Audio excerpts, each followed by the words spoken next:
The judge froze. He leaned forward, staring at the man in handcuffs.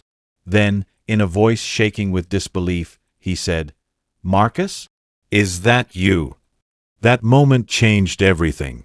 What should have been a routine trial turned into one of the most shocking court cases our town had ever seen. Because when the judge realized the man standing before him was his childhood best friend, the entire courtroom held its breath. Let me take you through the story step by step. How a chance reunion in the most unlikely place revealed betrayal, loyalty, and justice in a way no one expected.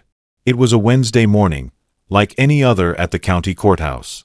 Judge Robert Ellison, respected for his fairness and calm demeanor, walked in ready to preside over what he thought was a simple fraud case. The defendant was accused of embezzling money from a local charity. Nothing too unusual. Cases like that happened all the time. The prosecution was confident. The defense looked nervous. But when the defendant was brought in, handcuffed and wearing a prison jumpsuit, Judge Ellison's eyes widened. He adjusted his glasses and stared.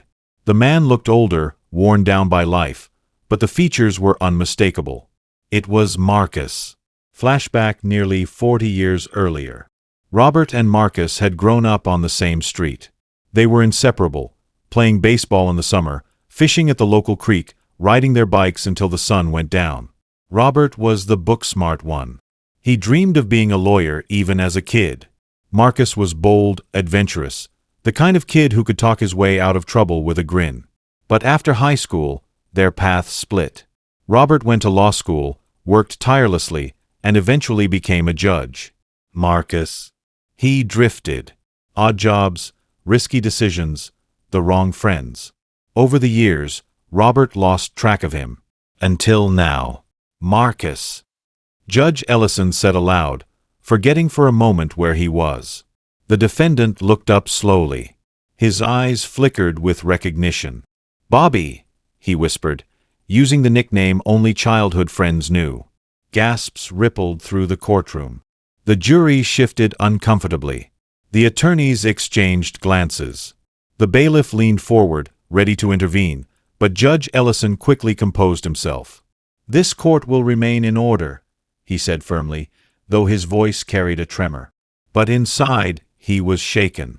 Marcus was accused of stealing $500,000 from a charity fund meant to support struggling families. The evidence looked bad: forged signatures, missing records, money traced to accounts in his name. The prosecutor painted him as a manipulator, a man who preyed on the kindness of others. But Marcus insisted he was innocent. "I didn't steal a dime," he said when given the chance to speak. "I was set up. Somebody used me as the fall guy." Normally, Judge Ellison kept emotion out of trials. But now, every word from Marcus carried weight. Was his childhood friend truly a criminal?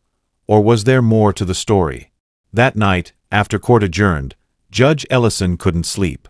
Memories flooded back. Marcus giving away his lunch to a kid who had none, Marcus standing up to bullies, Marcus always quick to help someone in need.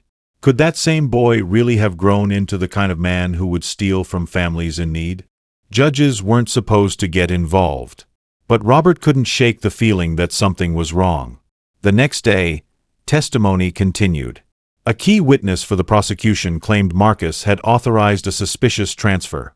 The paperwork bore his signature. But as Robert looked closer, something didn't sit right. The signature was shaky, inconsistent.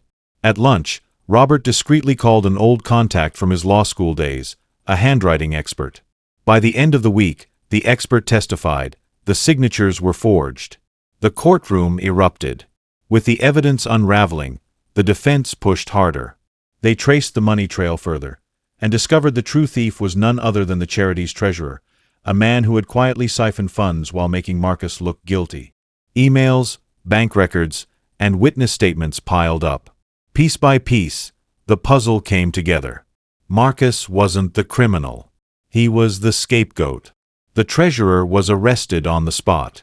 When the jury returned, the atmosphere was electric. We, the jury, find the defendant not guilty. Applause broke out in the courtroom, something rarely seen. Marcus's eyes filled with tears. He looked up at the judge, the same boy he once fished with by the creek, and mouthed the words, "Thank you." Judge Ellison nodded, keeping his composure, but inside, relief washed over him. After court, Marcus was released. Instead of leaving immediately, he waited outside until Judge Ellison finished his duties. When Robert finally stepped out, they stood face to face for the first time in decades, no longer judge and defendant, but friends. "You saved my life," Marcus said quietly. Robert shook his head. "No. The truth saved you. I just made sure it was heard." The two men hugged, and for a moment, time rewound to those carefree childhood days. So, what's the takeaway here? It's simple.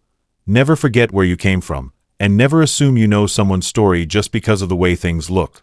On the surface, Marcus looked guilty. The evidence stacked against him seemed airtight.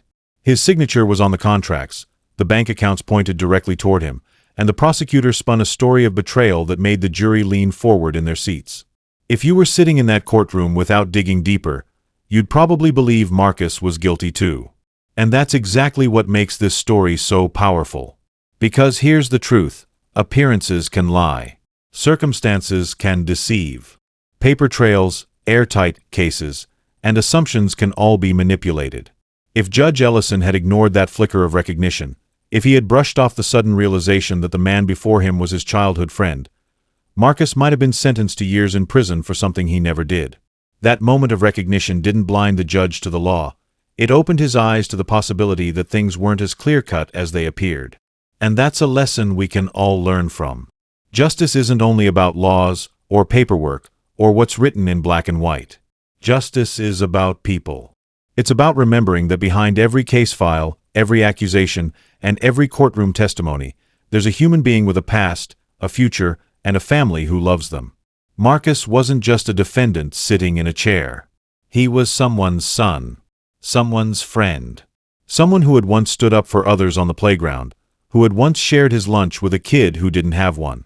That didn't erase the accusations, but it reminded Judge Ellison to look deeper, to question what was in front of him, and to search for the truth rather than settling for the easy answer.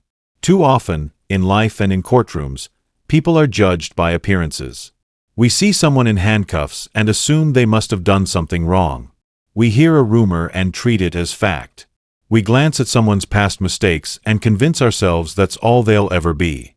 But life isn't that simple. People aren't that simple. And that's why Judge Ellison's decision to truly look at Marcus as a person, not just as a case number, made all the difference. He didn't let his personal connection to Marcus cloud his judgment. He let it remind him of something bigger. That justice isn't just about punishing, it's about finding the truth. He balanced the law with compassion. He weighed the facts alongside fairness. He honored his duty as a judge, but he also honored his duty as a human being. He didn't bend the truth for Marcus. He fought to uncover it. And when the truth finally came out, it changed everything. Think about that for a moment. One person choosing not to look the other way saved Marcus's future. One person choosing to pay attention stopped an innocent man from being locked away. That's how fragile justice can be, and how important it is that the people in power remember the humanity behind every decision they make.